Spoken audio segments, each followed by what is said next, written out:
I thought catching my wife cheating was the worst betrayal possible. Then I discovered she'd been stealing our kids' college funds for 8 months to finance her escape with her lover. But when she disappeared and her sister handed me a final letter, I learned the horrifying truth about who was really pulling the strings. My name is Elias Vance. I'm 46 years old, and until 6 months ago, I thought I had the American dream locked down tight. A solid electrical contracting business that kept food on the table and a roof over our heads. A beautiful wife named Alara who seemed to love our life together. For kids who meant everything to me. Arthur, 17 and heading to college next year. Julian, 15 and captain of his high school soccer team. Gabriel, 12 and still my little buddy who wanted to help with every electrical job. And Theo, 10 years old, and the light of our lives despite the tragedy that brought him to us. Theo came to us 3 years ago when his parents, Marcus and Clara, died in that awful plane crash outside Denver. Marcus had been my best friend since high school, and Clara was like a sister to Alara. When the lawyers told us Marcus and Clara had named us as Theo's guardians in their will, we didn't hesitate for a second. That boy needed a family, and we had plenty of love to give. Our house in suburban Phoenix buzzed with a controlled chaos of 4 kids. Homework scattered across the kitchen table, soccer cleat by the front door, and the constant hum of teenage drama mixed with little boy energy. Alara managed it all like a conductor leading an orchestra. She worked as a marketing coordinator at Pinnacle Solutions downtown, handling campaigns for their corporate clients. I ran Clark Electric with a crew of 6 guys, mostly residential work, but some commercial contracts that kept us busy year-round. We weren't rich, but we were comfortable. The house had 4 bedrooms, a pool in the backyard that the kids loved, and enough space for everyone to spread out. Alara drove a silver Honda Pilot that could haul kids to soccer practice and school events, while I kept my work truck and a weekend vehicle for family trips up to Flagstaff or down to Tucson. Money had always been tight with 4 kids, especially with Arthur's college plans looming. Arizona State had accepted him for their engineering program, and the tuition was going to stretch us thin. But Alara assured me she had it handled.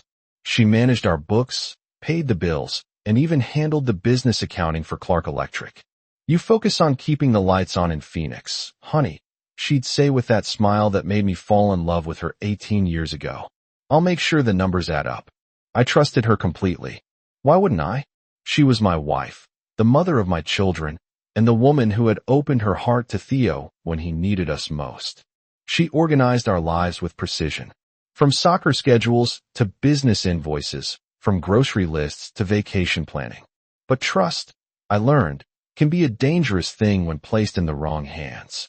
And the woman I thought I knew better than anyone was about to show me just how little I really understood about the person sharing my bed, my home, and my life. The unraveling started on a Tuesday evening in March when I came home early from a job that finished ahead of schedule and found something that would change everything. That Tuesday started like any other day. I wrapped up a residential rewiring job in Scottsdale ahead of schedule when the homeowner decided they didn't need the additional outlets in their master bedroom after all. My crew and I were done by 3 o'clock in the afternoon instead of our usual 5:30 finish.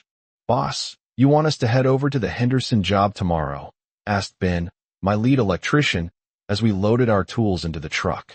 "Yeah, let's tackle that commercial space early," I replied, wiping sweat from my forehead. "I'm heading home. Alara's been after me to spend more time with the kids anyway." The drive from Scottsdale to our neighborhood took about 20 minutes in afternoon traffic. I was thinking about maybe firing up the grill for dinner, getting all 4 boys outside to help with something productive. Gabriel had been asking to learn more about electrical basics, and this seemed like the perfect opportunity for some father-son time. I pulled into our driveway at 4:15 and noticed Alara's Honda wasn't there. Strange since she usually got home from Pinnacle Solutions by 4 o'clock. The house was quiet when I walked through the front door, which meant the older boys weren't home from school yet, and Theo was probably at his after-school program. That's when I heard it. Low voices coming from the kitchen, followed by what sounded like papers rustling. My first thought was that one of the boys had come home sick. But then I heard Alara's laugh. That specific laugh she reserved for when she was flirting or trying to charm someone. I set my tool bag down quietly by the front door and moved toward the kitchen. The voices became clearer as I got closer. "Are you sure Elias won't be home early?" a male voice asked. I didn't recognize it. "He never gets home before 5:30. Victor," Alara replied. "Victor? Who the hell was Victor? We have at least an hour." My blood ran cold. I pressed myself against the hallway wall and peered around the corner into the kitchen. Alara was sitting at our kitchen table with a man I'd never seen before. He was tall, probably in his early 40s, wearing an expensive-looking suit that screamed corporate executive. Papers were spread across the table between them, and Alara's laptop was open. "The transfer needs to happen before the end of the month," Victor said, reaching across to touch Alara's hand. "Your husband's business account has enough to cover it without raising flags." I know, Alara said, her voice softer than I'd heard in months. "Michael trusts me completely with the finances. He doesn't even look at the business statements anymore." My hands clenched into fists.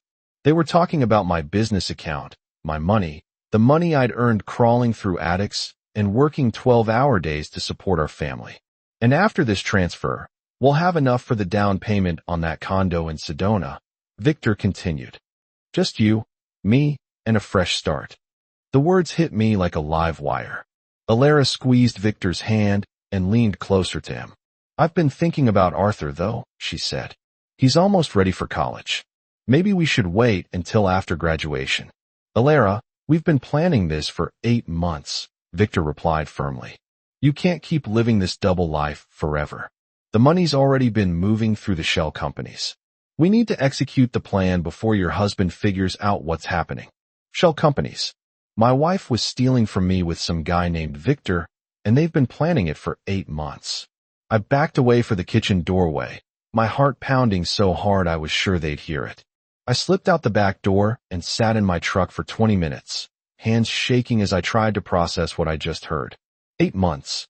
They've been planning this betrayal for 8 months while I work my tail off to provide for our family. When Victor's car finally pulled out of my driveway, I waited another 10 minutes before going back inside. Alara was in the kitchen humming while she cleaned up the papers they'd been reviewing. "Hey, honey," she said when I walked in, her voice sickeningly sweet. "You're home early. Job finished ahead of schedule," I replied, studying her face. She looked completely normal, like she hadn't just been planning to run off with another man using my money. That night, after the boys went to bed, I started digging through our financial records. What I found made my blood boil. Transfers to companies I never heard of.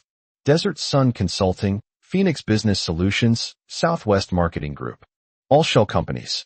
The amounts were staggering. $37,000 had been siphoned from Clark Electric over the past year. Money that should have been going toward Arthur's college fund, toward our mortgage, toward our future. I called my brother Marcus the next morning. "I need a favor," I told him. "Can you recommend a good private investigator?" "Elias, what's going on?" "I can't get into details yet, but I think Alara's been stealing from the business." Marcus was quiet for a moment. "Finn O'Connell does investigation work now. He's former Phoenix PD, completely trustworthy." Within 2 hours, I was sitting across from Finn in a coffee shop downtown. I showed him the photos I'd taken of Victor's car, the license plate clearly visible. "This is Victor Thorne," Finn said after running the plates. "He works for Pinnacle Solutions, same company as your wife. But here's the interesting part. He's not in marketing. He's in their accounting department." My jaw tightened. So he has access to financial systems. More than that, I did some digging on those shell companies you mentioned. They're all registered to addresses that don't exist, but they share one thing in common. They all have business relationships with companies that Victor Thorne has worked for. How long has this been going on? Based on what you've shown me, at least a year, probably longer. Finn leaned forward. "Elias, this isn't just an affair. This is organized financial fraud. Your wife and this Thorne character are running a sophisticated operation." I hired Finn on the spot. Over the next 2 weeks, Finn's investigation revealed the full scope of their operation. Victor Thorne had been using his position at Pinnacle Solutions to create fake vendor accounts, then funneling money through those accounts to personal investments. Alara had been the inside person, using her access to my business accounts to make it look like legitimate business expenses. They weren't just stealing from me. Victor had been doing this to other small business owners whose wives worked at Pinnacle Solutions.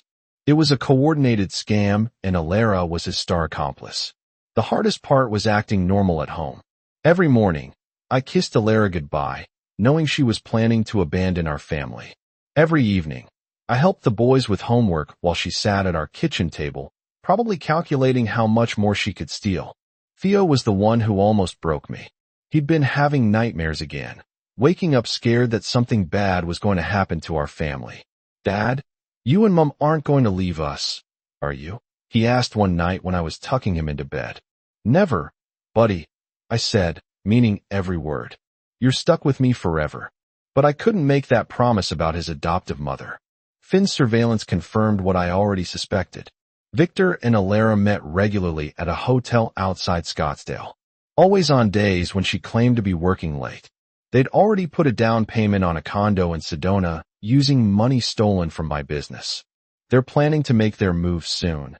Finn told me during one of our meetings. Thorne's been liquidating assets, converting everything to cash. Your wife's been transferring bigger amounts lately, too. I think they're getting ready to run. That's when I decided to beat them to the punch. I called my lawyer, Eleanor Shaw, who'd handled the incorporation papers for Clark Electric. When I explained the situation, her voice turned hard as steel. "Elias, what you're describing is embezzlement and conspiracy to commit fraud," Eleanor said. "With the evidence you've gathered, we can pursue both criminal and civil charges." "What about protecting my kids through all this?" "We'll make sure they're taken care of, but you need to act fast before they can move any more money." That evening, I sat down with Arthur and Julian. They were old enough to understand that something serious was happening. "Boys, I need to tell you something about your mother," I began, my voice steady despite the turmoil inside. "She's been making some very bad choices that are going to affect our family." Arthur's face went pale. "What kind of choices?" "She's been stealing money from our business to be with another man, and she's planning to leave us." Julian slammed his fist on the table. "That's not true. I wish it wasn't, son, but I have proof." The conversation that followed was the hardest thing I'd ever done as a father. 2 days after serving the papers, Alara came home in a fury. I was in the garage working on some equipment when she stormed in, her face red with rage. "How dare you freeze our accounts?" she screamed. "I couldn't even buy groceries today." I set down my multimeter and looked at her calmly. "Our accounts? You mean the accounts you've been stealing from for 8 months? Her face went pale. "I don't know what you're talking about." Desert Sun Consulting, Phoenix Business Solutions, Southwest Marketing Group. I watched her flinch with each name. "Should I continue, or do you want to tell me about Victor Thorne yourself?" "Elias, let me explain." "Explain what?" "How you were planning to run off to Sedona with $37,000 of my money. How you've been meeting him at hotels while I worked overtime to pay for Arthur's college." She tried to step closer, but I held up my hand. "Don't. Just don't." "The kids need their mother," she said, her voice breaking. "You can't keep me from them. The kids need a mother who doesn't steal from their future. You made your choice when you decided Victor Thorne was more important than your family. It's not what you think. Victor said we could all start over together. All of us." I laughed bitterly. "Alara, I heard you in the kitchen. You two were planning to disappear without the kids." Her silence confirmed everything. "Arthur's college fund is gone," I continued. "The money we saved for Gabriel's braces, for Julian's soccer camp, for Theo's therapy. You stole it all. For what? A condo with your boyfriend." "Victor loves me," she shouted. "Something you haven't done in years. I loved you enough to work 60-hour weeks. I loved you enough to trust you with our finances, with our future. I loved you enough to open our home to Theo when he needed a family." My voice stayed steady, controlled. "But that wasn't enough for you, was it?" She started crying then, but I felt nothing. "Those tears might have worked on me 6 months ago, but not anymore. The police will be here tomorrow to arrest you for embezzlement," I said quietly. "Finn O'Connell has been building a case against you and Victor for 2 weeks. Bank records, surveillance, photos, recordings, everything. You can't do this to me. I'm not doing anything to you. You did this to yourself." I stepped past her toward the house. "Pack your things tonight. You're not welcome here anymore." What about the children? What about them? You were ready to abandon them anyway. That night, Alara packed 2 suitcases and left. She didn't even say goodbye to the boys. The next morning, Detective Davies came to the house to take my statement. The boys were at school, which made the conversation easier. Mr. Vance, we've arrested Victor Thorne and issued a warrant for your wife, he said. The evidence you and your investigator provided is substantial. This case should be straightforward. What happens to the money they stole? We've frozen their assets. The condo down payment will be returned to your business account. As for the rest, that'll depend on what the courts decide. After the detective left, I sat at my kitchen table with a cup of coffee, planning how to tell the kids their mother was going to prison. Arthur came home first, dropping his backpack by the door. Dad, is it true what everyone's saying? That mom got arrested. I nodded. She and Victor Thorne were caught stealing money. Not just from us, but from other families, too. How much money from us? About $37,000. From others? Probably a lot more. Arthur sat down across from me. Does this mean I can't go to college? Son, you're going to college if I have to work 3 jobs to make it happen. Your mother's mistakes don't get to ruin your future. When the other boys came home, we had a family meeting. Gabriel cried. Julian punched a wall and put a hole in the drywall. Theo just stared at the table, probably remembering what it felt like to lose parents before. Are we going to be okay? Gabriel asked through his tears. We're going to be better than okay, I told them. We're going to be honest with each other. No more secrets. No more lies. Over the following weeks, word spread through our neighborhood about Alara's arrest. Some people whispered behind my back, wondering what kind of husband drives his wife to steal. Others offered support, bringing casseroles and inviting the boys to their houses for dinner. Clark Electric actually benefited from the publicity. Other small business owners worried about their own finances hired me to review their electrical systems and security measures. Word got around that I was a straight shooter who'd stood up to fraud in my own home. The hardest part was watching Theo withdraw into himself. He'd been through abandonment before, and seeing another mother figure disappear from his life was devastating. Dad, he said one night when I was tucking him in, was it my fault she left? Because I'm not really her son. Theo, listen to me, I said, sitting on the edge of his bed. None of this is your fault. You're my son. Period. What happened with Alara has nothing to do with you, and everything to do with her bad choices. But what if you decide I'm too much trouble too? I pulled him into a hug. That's never going to happen. You're stuck with me forever, buddy. 3 months later, Alara pleaded guilty to embezzlement and fraud. She got 2 years in prison and full restitution. Victor Thorne got 5 years. We never heard from her again. 6 months after Alara's conviction, life had settled into a routine. The boys were adapting well. Clark Electric was thriving, and I'd started dating a school counselor named Sophie, who understood the challenges of blended families. Then Theo came home from school with news that changed everything. Dad, there's a man asking questions about Mum at school, he said, dropping his backpack nervously. What kind of questions? He asked Mrs. Peterson if Mum ever talked about having other children. Kids she gave up or something. My blood ran cold. I called the school immediately and learned that a man claiming to be from social services had been making inquiries.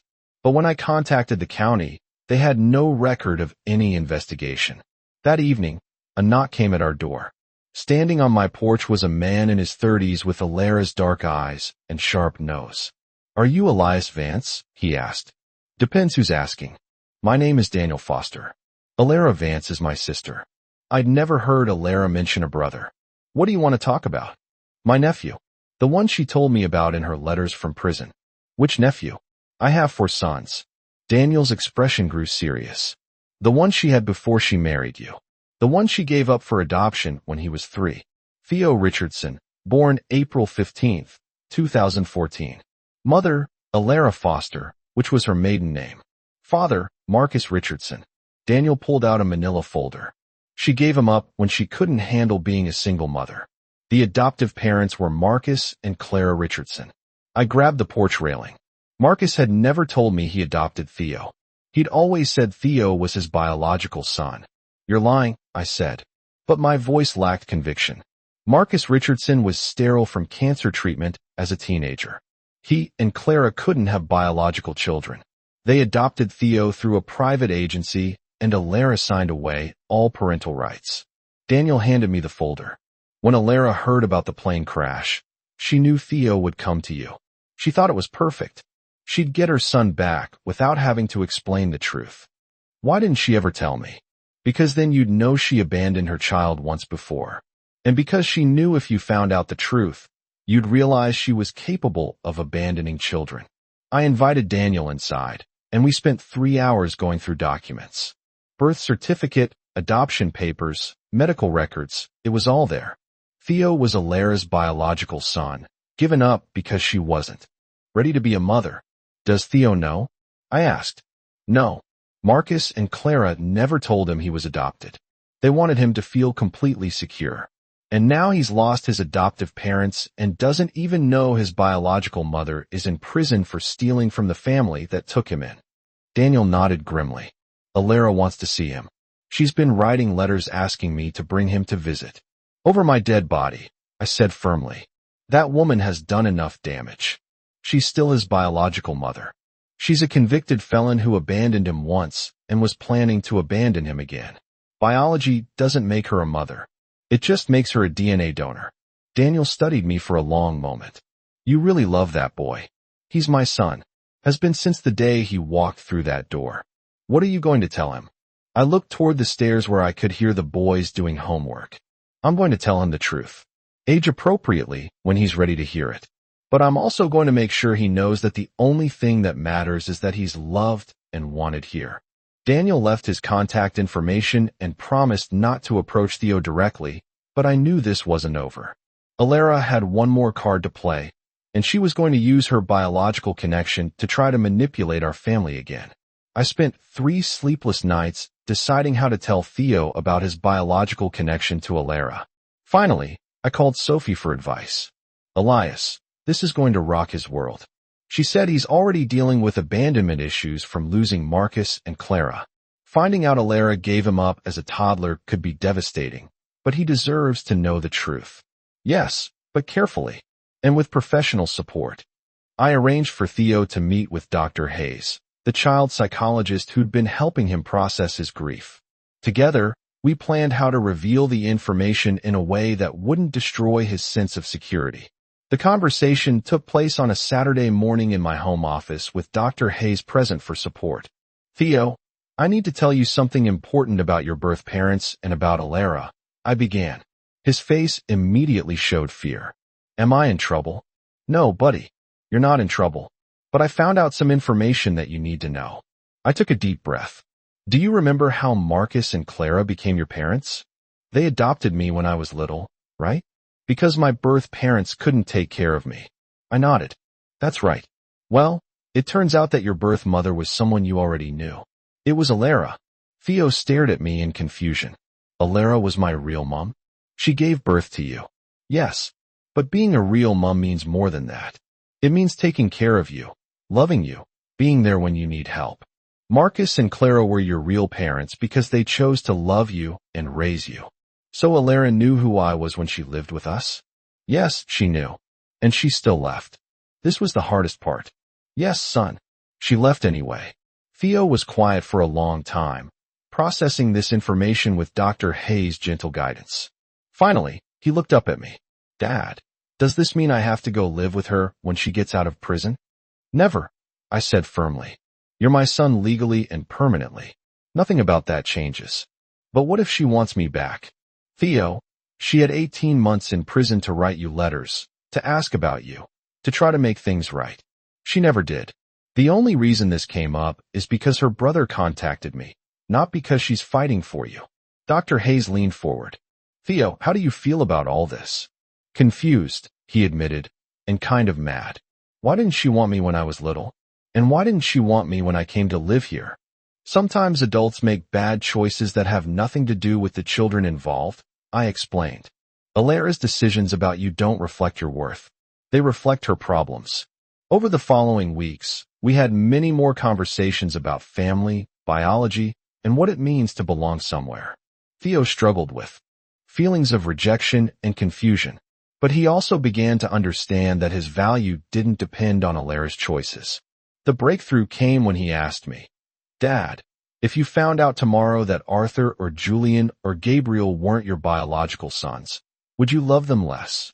"Not for 1 second," I replied. "Then it doesn't matter that Alara's my birth mom, does it? You chose me anyway." "That's exactly right, buddy." 3 months later, Alara was released from prison. She never contacted us, never asked to see Theo, never tried to be part of his life. Her brother Daniel called once to let me know she'd moved to California with some new boyfriend. Theo took the news with remarkable maturity. "Good," he said simply. "I already have a family." 2 years had passed since Alara's release from prison, and life had found its rhythm. Arthur was thriving at Arizona State. Julian had gotten a soccer scholarship to community college. Gabriel was becoming my right-hand man on electrical jobs. And Theo had grown into a confident 12-year-old who called me dad without hesitation. Then Sophie and I got married in a small ceremony at our church with all 4 boys as groomsmen. For the first time in years, I felt like our family was complete and secure. That peace shattered on a Tuesday morning when an unknown woman called my office. "Mr. Vance, my name is Isabel Foster. I'm Alara's sister." "Alara never mentioned having a sister," I said cautiously. "We were estranged for years because of her problems with money and men. But Mr. Vance, I'm calling because Alara died 3 days ago." The words hit me unexpectedly hard. Despite everything she'd done, she was still the mother of my children, the woman I'd once planned to grow old with. "What happened?" "Drug overdose. She'd been living with some dealer in Oakland. The police found her in a motel room." Isabel's voice broke slightly. "There was an envelope with your name on it. She asked me to give it to you if anything ever happened to her." 2 hours later, Isabel stood on my porch holding a manila envelope. She looked nothing like Alara. Blonde where Alara was dark. Soft where Alara was sharp. "She wrote this about 6 months ago," Isabel explained. "Said if you were reading it, something had gone wrong." After Isabel left, I sat in my workshop staring at the envelope. Sophie found me there an hour later. "You don't have to read it alone," she said, sitting beside me on my workbench. I opened it with shaking hands. Inside was a letter in Alara's familiar handwriting and a USB drive. "Elias," the letter began. "If you're reading this, something's gone wrong. I know I have no right to contact you after everything I did, but there are things you need to know about Victor and what really happened. I wasn't Victor's only victim. He had a whole network of women like me, wives with access to business accounts. But I found out he wasn't just stealing money. He was connected to people who hurt families when they couldn't pay. The USB drive has everything. Bank records, names of other victims, evidence of threats Victor made against families who tried to expose him. I tried to go to the police, but Victor said he'd hurt the boys if I talked. I know you'll never forgive me for what I did to our family, but please use this information to protect other families from what we went through. And tell Theo that giving him up when he was 3 was the biggest mistake of my life. But having you adopt him was the only thing I ever did right. I'm sorry, Elias, for all of it." My hands were shaking as I finished reading. "She was trying to make amends," Sophie said softly. "Too little, too late," I replied. But my voice lacked conviction. That evening, I called Detective Davies and turned over the USB drive. What we discovered changed everything. Victor Thorne hadn't just been running financial scams. He'd been connected to a larger criminal organization that targeted small business owners across the Southwest. The information Alara provided led to the arrest of 12 more people and helped recover over $2 million for dozens of families. 6 months after Alara's death, the final pieces of her criminal network had been dismantled. The federal prosecutor called to thank me personally for providing the evidence that broke the case wide open. "Your wife's information saved a lot of families," he said. "She may have made terrible choices, but she tried to do the right thing in the end." I shared the news with the boys that evening. Arthur, now home for summer break, was the first to speak. "So, Mom wasn't just stealing for herself?" "She started that way," I explained, "but it became bigger than she could handle. At the end, she was trying to protect other families." "Does that excuse what she did to us?" Julian asked. "No, but it explains why she couldn't just stop when she wanted to. Theo, now 13 and wise beyond his years, looked thoughtful. Dad, do you think she really loved us? I think she loved you boys as much as she was capable of loving anyone, I said carefully. But love isn't enough if someone can't make good choices. Gabriel, always the practical one, asked, what happens to all the money they recovered? Some of it comes back to families like ours. The rest goes to victims we didn't even know existed. 3 months later, I received a check from the Federal Rest Fund for $43,000. Money recovered from Victor Thorne's criminal network. It was more than Alara had originally stolen from us. What should we do with it? I asked Sophie as we sat at our kitchen table. College fund, she said immediately. All 4 boys deserve the best education we can give them. That fall, Arthur started his senior year knowing his college was fully paid for. Julian had his choice of universities for soccer scholarships. Gabriel was already talking about engineering school, and Theo was thriving in middle school, confident in his place in our family. One evening, as I was teaching Gabriel basic electrical work in the garage, he looked up at me with those serious eyes. Dad, do you ever think about Alara? Sometimes. What? I remember her making pancakes on Sunday mornings before everything went bad. She wasn't all bad, buddy. She just made some terrible choices that hurt people. But we're okay now, right? Our family is safe. I pulled him into a hug. We're more than okay. We're stronger than we've ever been. Sophie appeared in the garage doorway. Dinner's ready, and Arthur called. He made the dean's list again. As we walked toward the house together, I realized that sometimes the worst things that happen to you can lead to the best things in your life. Alara's betrayal had nearly destroyed us, but it had also shown us what we were really made of. Clark Electric was thriving, employing 12 people and known throughout Phoenix for honest dealing. My 4 sons were growing into men of character, and Sophie had brought a steady love into our lives that we'd never known we needed. That night, tucking the younger boys into bed, I felt a peace I hadn't experienced in years. We'd weathered the storm and come out stronger on the other side. Dad, Theo said as I turned off his light, thank you for choosing me. Thank you for choosing us, too, buddy. Some families are born, others are built. Ours was forged in fire, and that made it unbreakable.